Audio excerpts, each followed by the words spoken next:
Hello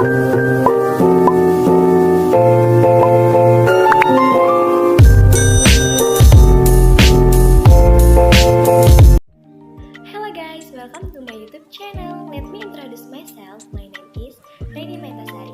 Aku merupakan mahasiswi aktif program studi pendidikan guru sekolah dasar Fakultas Keguruan dan Ilmu Pendidikan Universitas Bengkulu dengan NPM A1G022118. Di sini aku mau membahas mengenai konsep dasar manajemen pendidikan karya Dr. Muhammad Kristiawan MPD yang terdiri dari pengertian manajemen pendidikan, unsur-unsur, tujuan dan manfaat, pembagian manajemen, komposisi keterampilan, ruang lingkup, serta yang terakhir ada prinsip-prinsip dari manajemen pendidikan. Nah, yang pertama, pengertian manajemen pendidikan. Nah, apa sih arti dari manajemen itu sendiri? Manajemen berasal dari bahasa Latin dari kata manus yang artinya tangan dan ejer yang berarti melakukan. Kata-kata ini digabung menjadi manajer yang bermakna menangani sesuatu, mengatur, membuat sesuatu menjadi seperti apa yang diinginkan dengan mendayagunakan seluruh sumber daya yang ada. Nah, dari pemikiran para ahli tersebut, dapat disimpulkan bahwa manajemen merupakan ilmu dan seni dalam mengatur, mengendalikan, mengkomunikasikan, dan memanfaatkan semua sumber daya yang ada dalam organisasi dengan memanfaatkan fungsi-fungsi manajemen seperti planning, organizing, actuating, controlling agar organisasi dapat mencapai tujuan secara efektif dan efisien. Nah, itu tadi pengertian dari manajer. Lalu, ada yang tahu nggak nih pengertian dari pendidikan itu apa? Nah, pendidikan education secara semantik berasal dari bahasa Yunani paidagogia yang berarti pergaulan dengan anak-anak, membimbing atau memimpin. Menurut Langfield, pendidikan adalah setiap usaha, pengaruh, perlindungan, dan bantuan yang diberikan kepada anak tertuju pada pendewasaan anak itu, atau lebih tepat membantu anak agar cukup cakap melaksanakan tugas hidupnya sendiri. Jadi dapat kita simpulkan nih bahwa manajemen pendidikan adalah suatu kegiatan atau rangkaian kegiatan yang berupa proses pengelolaan usaha kerjasama sekelompok manusia yang tergabung dalam organisasi pendidikan untuk mencapai tujuan pendidikan yang telah ditetapkan sebelumnya. Dengan memanfaatkan sumber daya yang ada dan menggunakan fungsi-fungsi manajemen agar tercapainya tujuan secara efektif dan efisien. Oke, selanjutnya kita beralih ke unsur-unsur dari manajemen pendidikan. Ada 7 unsur manajemen pendidikan. Yang pertama, manusia berperan sebagai manpower dalam organisasi atau perusahaan yang diperlukan untuk memimpin, menggerakkan karyawan atau bawahan serta memberikan tenaga dan pikiran untuk kemajuan dan kontinuitas lembaga. Sumbangan tenaga manusia di sini dapat pula dinamakan sebagai leadership atau kewirausahaan. Yang kedua, ada material atau barang. Material digunakan sebagai proses produksi dalam suatu perusahaan atau organisasi. Dapat terdiri dari bahan baku, bahan setengah jadi atau barang jadi. Yang ketiga, ada mesin. Mesin merupakan kebutuhan pokok dalam melancarkan jalannya suatu organisasi. Mesin berupa peralatan yang digunakan oleh suatu instansi atau lembaga, baik itu peralatan yang modern maupun peralatan yang masih bersifat konvensional. Yang keempat, ada money atau uang. Money atau modal ini dibagi menjadi 2, yaitu modal tetap berupa tanah, gedung, atau bangunan, mesin, dan modal kerja berupa kas piutang. Yang kelima, ada method atau metode. Pemilihan dan penggunaan metode yang tepat digunakan sebagai aturan atau cara-cara tertentu yang bertujuan untuk menghindari terjadinya inefisiensi dan pemborosan. Dalam lembaga pendidikan, metode pembelajaran yang dibentuk oleh seorang guru sangat diperlukan dalam menerangkan pelajaran, karena metode yang dipakai akan mempengaruhi peserta didik dalam memahami pelajaran. Yang keenam, ada market atau pasar. Adalah tempat bertemunya penjual dan pembeli untuk mengadakan transaksi. Dalam lembaga pendidikan, market berupa tempat terjadinya interaksi antara pendidik dengan peserta didik maupun dengan stakeholders yang ada dalam lingkup lembaga tersebut. Yang terakhir, ada minute atau waktu. Merupakan waktu yang dipergunakan dan dimanfaatkan dalam pencapaian visi dan misi suatu lembaga secara efektif dan efisien. Oke, selanjutnya nih kita beralih lagi ke tujuan dan manfaat manajemen. Menurut Fatah, tujuan dan manfaat manajemen pendidikan yakni pertama, terwujudnya suasana belajar dan proses pembelajaran yang aktif, inovatif, kreatif, efektif, dan menyenangkan. Kedua, terciptanya peserta didik yang aktif mengembangkan potensi dirinya untuk memiliki kekuatan spiritual keagamaan, pengendalian diri, kepribadian, kecerdasan, akhlak mulia, serta keterampilan yang diperlukan dirinya, masyarakat, bangsa, dan negara. Ketiga, terpenuhnya salah satu dari 4 kompetensi tenaga pendidik dan kependidikan. Yang keempat, tercapainya tujuan pendidikan secara efektif dan efisien.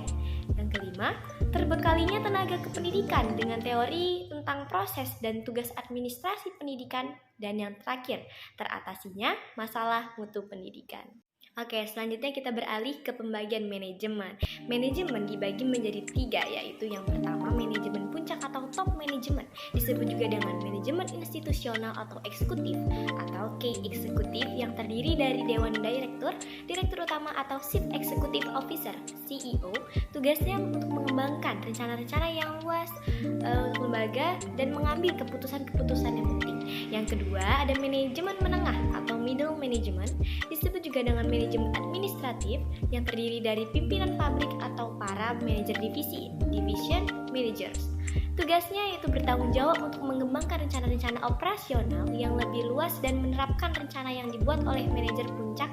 Dan yang terakhir nih, yang ketiga, manajemen pelaksana atau operating management, disebut juga dengan manajemen penyedia atau supervisory management, yang tugasnya ini bertanggung jawab untuk melaksanakan rencana-rencana yang dibuat oleh para manajer menengah.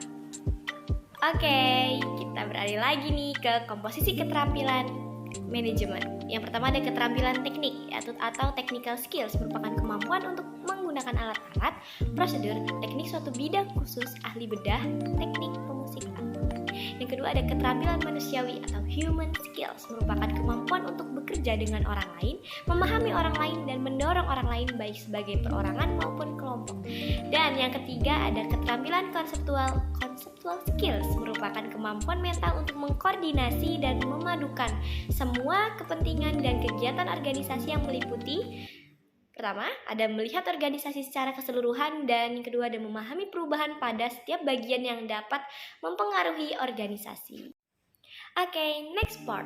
Menurut Baharudin, terdapat 8 ruang lingkup manajemen pendidikan, diantaranya sebagai berikut. Yang pertama ada manajemen kurikulum. Kurikulum merupakan seperangkat rencana dan pengaturan mengenai tujuan, isi, dan bahan pelajaran yang digunakan sebagai pedoman penyelenggaraan kegiatan pembelajaran dalam mencapai tujuan pendidikan secara efektif dan efisien.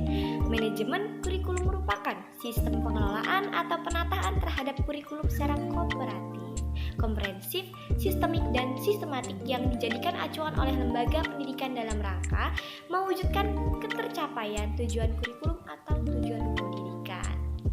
Nah, kegiatan manajemen kurikulum yang terpenting, yang pertama nih ada kegiatan yang erat kaitannya dengan tugas guru.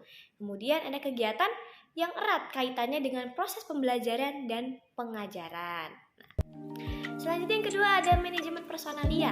Manajemen personalia adalah serangkaian proses kerjasama mulai dari perencanaan, pengorganisasian, penggerakan, dan pengawasan dalam bidang personalia dengan mendaya gunakan sumber daya yang ada secara efektif dan efisien sehingga semua personil sekolah menyumbang secara optimal bagi pencapaian tujuan pendidikan yang telah ditetapkan. Personalia sekolah meliputi guru dan pegawai lainnya. Ketiga ada manajemen peserta didik. Manajemen peserta didik merupakan upaya penataan peserta didik mulai dari masuk sampai dengan mereka lulus sekolah dengan cara memberikan layanan sebaik mungkin pada peserta didik. Kemudian tujuan manajemen peserta didik ialah mengatur kegiatan-kegiatan peserta didik agar kegiatan tersebut menunjang proses pembelajaran sehingga dapat berjalan lancar, tertib, dan teratur serta dapat memberikan kontribusi bagi pencapaian tujuan yang ditetapkan. Fungsi manajemen peserta didik adalah sebagai wahana bagi para peserta didik untuk mengembangkan diri seoptimal mungkin baik dari segi individualitas, sosial, aspirasi, kebutuhan, atau potensinya. Keempat ada manajemen sarana dan prasarana. Manajemen sarana dan prasarana merupakan suatu kegiatan yang dimana mengatur dan mengelola sarana dan prasarana pendidikan secara efisien dan efektif dalam rangka pencapaian tujuan yang telah ditetapkan. Secara umum, proses kegiatan manajemen sarana ini dan prasarana meliputi perencanaan, pengadaan, pengawasan, penyimpanan, inventarisasi, penghapusan, dan penataan. Proses ini penting dilakukan agar pengadaan sarana dan prasarana tepat sasaran dan efektif dalam penggunaannya. Yang kelima, ada manajemen keuangan atau pembiayaan. Menurut Mulyasa, manajemen keuangan atau pembiayaan adalah serangkaian kegiatan perencanaan, melaksanakan dan mengevaluasi serta mempertanggungjawabkan pengelolaan dana secara transparan kepada masyarakat dan pemerintah. Pengelolaan keuangan yang baik dalam lembaga akan meningkatkan efisiensi penyelenggaraan pendidikan dengan tersedianya biaya, pencapaian tujuan pendidikan yang lebih produktif, efektif, efisien, dan relevan, memungkinkan kebutuhan akan segera terwujud. Sumber keuangan dan pembiayaan pada suatu sekolah atau madrasah secara garis besar dapat dikelompokkan menjadi 3 bagian. Yang pertama ini ada pemerintah, baik pemerintah pusat maupun pemerintah daerah yang bersifat umum atau khusus dan diperuntukkan bagi kepentingan pendidikan. Kedua ini ada orang tua dan peserta didik dan masyarakat, baik mengikat maupun tidak. Nah, yang keenam ini ada manajemen administrasi. Administrasi dalam perspektif manajemen dipandang mempunyai peran penting sebagai privilege atau kemampuan melihat masa depan. Hal ini berarti administrasi dinilai mampu melihat keadaan masa depan yang akan datang dan mempunyai kesiapan untuk menghadapinya. Wujud dari hubungan administrasi dengan manajemen pendidikan tampak pada aktivitas kepala sekolah sebagai pembuat keputusan dan penanggung jawab penuh atas segala keputusan atau kebijakan yang dibuatnya. Nah, Purwanto mengklasifikasi ke dalam beberapa bagian, yaitu administrasi tata laksana sekolah, administrasi personalia guru dan pegawai sekolah, administrasi peserta didik, administrasi supervisi pengajaran, administrasi pelaksanaan dan pembinaan kurikulum, administrasi pendirian dan perencanaan infrastruktur sekolah, serta hubungan sekolah dengan masyarakat. Yang ketujuh ada manajemen humas.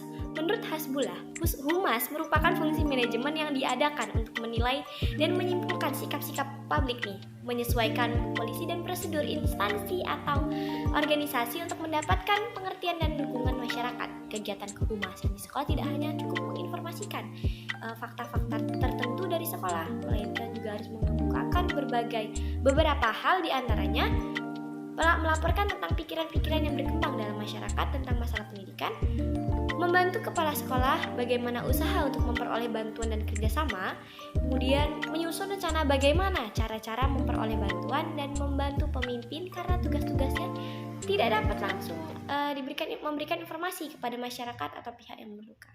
Kemudian yang terakhir ini ada manajemen layanan khusus.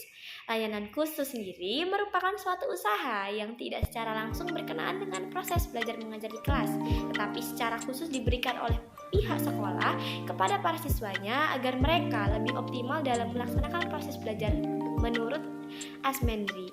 Jenis layanan khusus di lembaga pendidikan terdiri atas perpustakaan sekolah. Perpustakaan pada sebuah sekolah dikelola sepenuhnya oleh sekolah yang bersangkutan dengan tujuan utama untuk membantu sekolah dalam mencapai tujuan khusus dan tujuan pendidikan pada umumnya. Yang kedua ada usaha kesehatan sekolah atau UKS UKS merupakan salah satu wahana untuk meningkatkan kemampuan hidup sehat yang pada gilirannya menghasilkan derajat kesehatan peserta didik yang optimal. Kemudian yang ketiga ini ada kafetaria, warung atau kantin. Tujuan pengadaan kantin di sekolah adalah menyediakan tempat belanja makanan yang terjamin kebersihannya dan makan yang bergizi. Kemudian ada tempat ibadah atau masjid, dan yang terakhir ada unit keamanan sekolah atau security. Oke, next ke pembahasan terakhir nih teman-teman mengenai prinsip-prinsip dari manajemen pendidikan. Douglas merumuskan prinsip-prinsip manajemen pendidikan sebagai berikut. Yang pertama, memprioritaskan tujuan di atas kepentingan pribadi dan kepentingan mekanisme kerja. Yang kedua, mengkoordinasikan wewenang dan tanggung jawab. Yang ketiga, memberikan tanggung jawab pada personil sekolah hendaknya sesuai dengan sifat-sifat dan kemampuannya. Kemudian ada mengenal secara baik faktor-faktor psikologis manusia, dan yang terakhir relativitas nilai-nilai. Prinsip-prinsip tersebut memiliki esensi bahwa manajemen dalam ilmu dan praktiknya harus memperhatikan tujuan orang-orang, tugas-tugas dan nilai-nilai. Tujuan dirumuskan dengan tepat sesuai dengan arah organisasi, tuntunan zaman dan nilai-nilai yang berlaku. Tujuan suatu organisasi dapat dijabarkan dalam bentuk visi, misi dan sasarannya. Nah, itu tadi pembahasan mengenai konsep dasar dari manajemen pendidikan. Nah, tadi kan sudah kita bahas nih mengenai apa saja konsep dasar dari manajemen pendidikan nih. Nah, jadi untuk mengetahui lebih lanjut dan untuk menguji ini apakah teman-teman semua sudah mengerti mengenai konsep dasar manajemen pendidikan, silahkan lihat ke deskripsi box. Thank you for watching and bye-bye.